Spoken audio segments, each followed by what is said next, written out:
Let me share something important with you, because if you didn't catch this, you need to take a moment to absorb it. Bad Bunny, the most talked about and streamed artist in the world right now, has arrived in Sydney, Australia, and the city hasn't been the same since.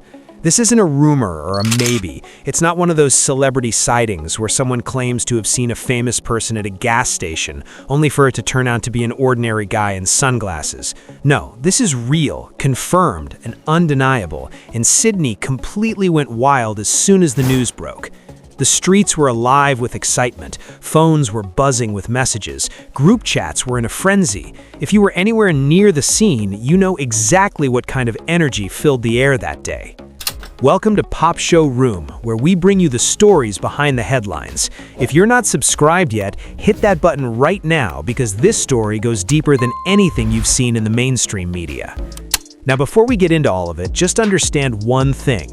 Bad Bunny is not your average celebrity. This man is a different kind of force. He does not just show up somewhere and blend into the background. When Bad Bunny arrives, the atmosphere shifts. People feel it before they even see him. He has that rare kind of presence that very few people in the entire world carry. The kind that makes grown adults act like they have never seen another human being in their lives. And Sydney, a city that has seen its fair share of big names and major moments, was completely unprepared for what was about to happen when this man touched down on Australian soil.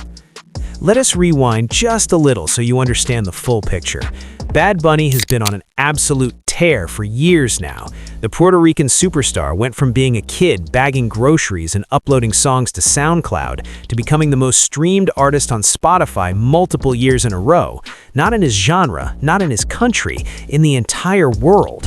He knocked out artists that have been in the game for decades. He crossed every language barrier, every cultural wall, every industry boundary that people said could not be crossed, and he did it while staying completely and unapologetically himself. The man raps and sings in Spanish and has fans in countries where people do not speak a single word of Spanish, singing every lyric back to him word for word. That is not normal. That is legendary. So when someone like that decides to come to your city, you feel the weight of it. Sydney felt every bit of that weight. The moment news started spreading that Bad Bunny was in Sydney, the reaction was something else entirely. Social media went from 0 to 1,000 in what felt like seconds. Videos started popping up from every direction. People were posting blurry clips, shaky footage, screenshots of alleged locations, and eyewitness accounts that read like they were describing a supernatural event rather than a celebrity sighting. And honestly, given the level of chaos that followed, you could not really blame them for reacting that way. Sydney fans were not just excited, they were unhinged in the best possible way. The kind of excited that makes you drop whatever you're doing, abandon all your plans for the day, and sprint toward wherever the action is happening, because missing this moment is simply not an option. What made it even more electric was the fact that nobody saw it coming. There was no massive press release, no official announcements splashed across every entertainment outlet days in advance. Bad Bunny just appeared, and that element of surprise turned the entire situation into something that felt almost mythical. When things are planned and scheduled, people can prepare themselves emotionally. They can manage their excitement and show up ready. But when something this big drops without warning, there is no managing anything. You just react, and Sydney reacted with everything it had. People were gathering on streets trying to figure out where exactly he was. There were reports from multiple locations at the same time, which only added to the madness because now you had crowds forming in different spots across the city. Everyone convinced they had the right information, everyone determined to be the person who actually got eyes on him. The energy in those crowds was something you cannot manufacture or plan. It was pure, unfiltered human excitement, running completely free. You had people who had never followed a celebrity in their lives, suddenly caught up in the wave, pulled in by the sheer collective energy of everyone around them going absolutely wild. And the fans, the real fans, the ones who've been riding with Bad Bunny since before the mainstream caught on, those people were on a completely different level. This was not just excitement for them, this was personal. This man's music has soundtracked some of the most important moments in their lives. His albums have been the backdrop for heartbreaks and celebrations, late nights and early mornings, moments of joy and moments of pain. When you connect with an artist on that level, seeing them in the flesh is not just a celebrity sighting, it's something that touches a part of you that you cannot fully explain to someone who has never felt it. And Sydney had thousands of people feeling exactly that way all at the same time. Now imagine trying to move through a city that has been gripped by that kind of collective energy. Streets that are normally busy with the usual Sydney foot traffic suddenly had an entirely different vibe running through them. People were moving with purpose, eyes scanning in every direction, phones up and ready, conversations happening between complete strangers, because a shared obsession has a way of breaking down every social wall that normally keeps people from talking to each other. It was one of those rare moments where an entire city felt connected by one single thing, and that thing was a Puerto Rican superstar who had no obligation to be in Sydney, but showed up anyway and set the whole place on fire. The images and videos that came out of this were something else. Fans managing to get close enough to a glimpse, people absolutely overcome with emotion, crying, shaking, laughing, some of them doing all three at the same time, because the human body sometimes doesn't know how to process a moment that feels too big to be real. There were people who had been fans for years and never thought they would get anywhere near him, and suddenly there they were, in the same city, breathing the same air, existing in the same moment, and it was almost too much to handle. That's what Bad Bunny does to people. He does not just perform, he becomes part of people's lives in a way that very few artists ever manage to do.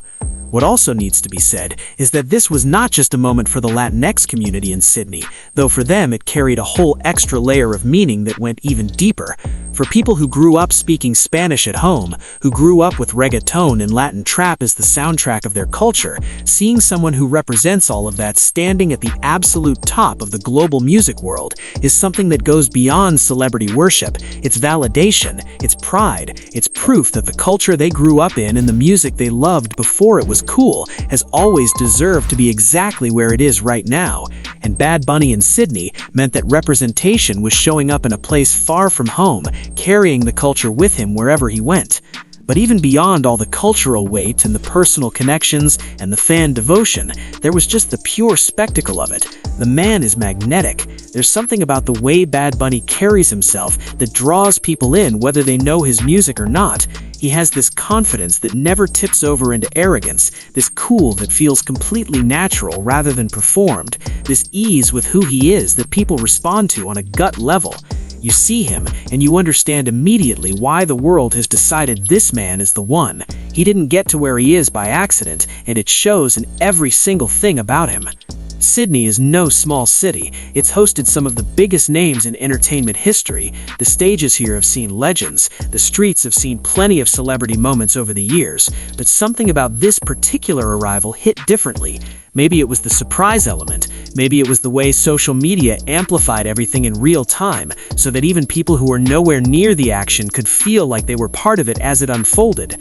Maybe it was just the specific moment in time, the world being the way it is right now, people hungry for something to be excited about, something to feel genuinely moved by.